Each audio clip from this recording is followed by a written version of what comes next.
Hello guys, chapter number 4 का आज हम करेंगे क्वेश्चन नंबर 5। क्वेश्चन इस प्रकार है, राष्ट्रपति के विशेषाधिकार अर्थात उनकी विवेकाधीन शक्तियों का वर्णन करो। यानी कि राष्ट्रपति के पास ऐसी कौन सी विशेष शक्तियां हैं, उनके बारे में हम इस क्वेश्चन के अंदर पढ़ेंगे। तो चलिए स्टार्ट करते हैं। मैं दीपक सिन्हा और आप लोग देख रहे हैं स्टडी नमः। क्वेश्चन के आंसर की तरफ बढ़ते हैं और उससे पहले एक बार क्वेश्चन को फिर से रिपीट कर देता हूं। राष्ट्रपति के विशेषाधिकार अर्थात उनकी विवेकाधीन शक्तियों का वर्णन करो। इसके अंदर 4 पॉइंट दिए गए हैं, मगर 4 पॉइंटों को मैं एक्सप्लेन करने बैठूंगा तो बहुत लंबी वीडियो हो जाएगी। मैं सिर्फ पॉइंट के आधार पर ही आप लोगों को एक छोटा सा एग्जाम्पल दूंगा, जो कि आप लोगों के लिए इनफ होगा और आप बात अच्छे से समझ जाओगे। आंसर में बात करते हैं। पॉइंट नंबर 1, राष्ट्रपति मंत्री परिषद से ये कह सकता है कि उसे अपने निर्णय पर फिर से विचार करना चाहिए। अब ये सिचुएशन कब बनती है? ये रहा हमारा राष्ट्रपति, ये रहा प्रधानमंत्री का है एक मंत्री परिषद यानी कि कैबिनेट ने कोई कानून बनाया। अगर देखा जाए कोई कानून बनाया तो उस कानून के ऊपर राष्ट्रपति कह सकता है कि आप लोग इस कानून पर फिर से विचार विमर्श कीजिए। पहला पॉइंट ये बात कह रहा है, यानी कि ये एक विशेष प्रकार की शक्ति है राष्ट्रपति के पास। अब आती है बात पॉइंट नंबर 2 पे, ध्यान से समझना। पॉइंट नंबर 2, निषेधाधिकार यानी राष्ट्रपति विधेयक पर अपनी अनुमति देने से इनकार भी कर सकता है। अपनी स्वीकृति देने से इनकार भी कर सकता है। अब बात को ये समझो कि एक जो विधेयक होता है कानून बनने के बाद किस तरीके से राष्ट्रपति के पास पहुंचता है। शॉर्टकट में बताऊंगा। ये रहा हमारा राष्ट्रपति।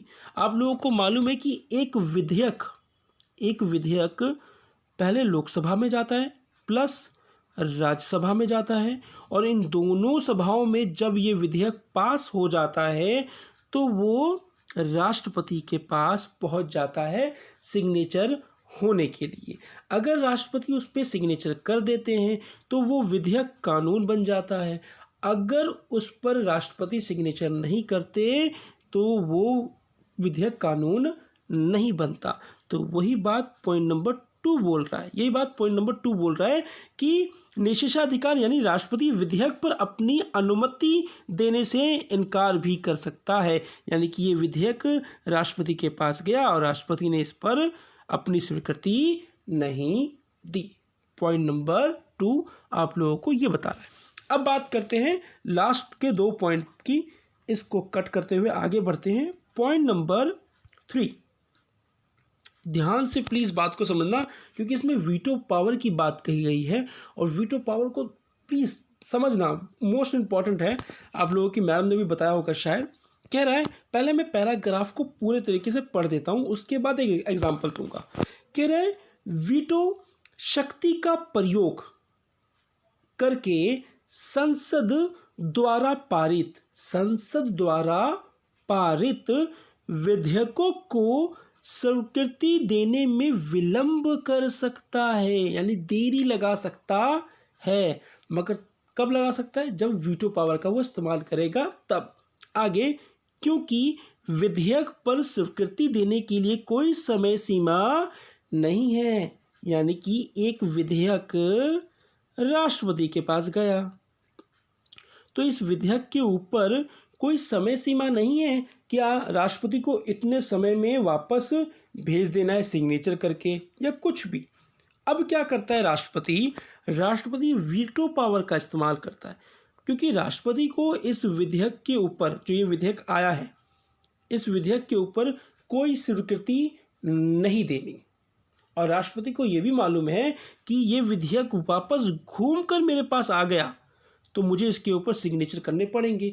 तो वो पहले बार में ही जब वो विधेयक आया हुआ है और राष्ट्रपति को स्वीकृति नहीं देनी, तो राष्ट्रपति वीटो पावर का इस्तेमाल करता है और इस विधेयक के ऊपर इस विधेयक के ऊपर स्वीकृति देने में क्या करता है, विलंब करता है, देरी करता है, भूल जाता है कि मुझे जब स्वीकृति देनी ही नहीं है तो ये पड़ा रहे मेरे फाइलों के अंदर। तो राष्ट्रपति के इस प्रक्रिया को वीटो पावर की शक्ति कहा जाता है और राष्ट्रपति अपने इस पावर का सदुपयोग करता है अपने लिए। अब आती है बात पॉइंट नंबर 4 पे। इसको पहले कट कर दूं। हाँ, पॉइंट नंबर 4, ठीक है। कह रहा है आम चुनाव के बाद, आम चुनाव आप लोगों को मालूम है कि हर 5 साल के बाद होते हैं। आम चुनाव के बाद ऐसी स्थिति उत्पन्न हो सकती है कि लोकसभा में किसी भी एक पार्टी का बहुमत ना हो। यानी कि जब भी आम चुनाव होते हैं तो उस आम चुनाव में एक पार्टी को सरकार बनाने के लिए बहुमत की आवश्यकता होती है। तो कभी कभार एक ऐसी पार्टी होती है जो बहुमत के साथ सरकार बना लेती है। कभी कभार ऐसा होता है कि 2 या 2 से अधिक पार्टियां मिलकर बहुमत प्राप्त करती हैं और सरकार बनाती है, उसको हम गठबंधन की सरकार कहते हैं। और कुछ सिचुएशन ऐसी होती है कि भैया जितना मर्जी गठबंधन बनवा लो, किसी को बहुमत नहीं मिला। तो उसी बात की सिचुएशन पे ये पॉइंट नंबर 4 बनाया गया है। ध्यान समझना, फिर से रिपीट कर देता हूँ, मैंने बात में बीच में ऐड कर दी बातें अपनी। कह रहा पॉइंट नंबर 4, आम चुनाव के बाद ऐसी स्थिति उत्पन्न हो सकती है कि लोकसभा में किसी भी एक पार्टी का बहुमत ना हो। ऐसी असाधारण स्थिति में राष्ट्रपति को यह निर्णय करने का अधिकार है कि किस पार्टी या गठबंधन के नेता को प्रधानमंत्री बनाया जाए। ये प्रधानमंत्री के हाथों में आ जाती है बात जब इस प्रकार का सिचुएशन पैदा होती है।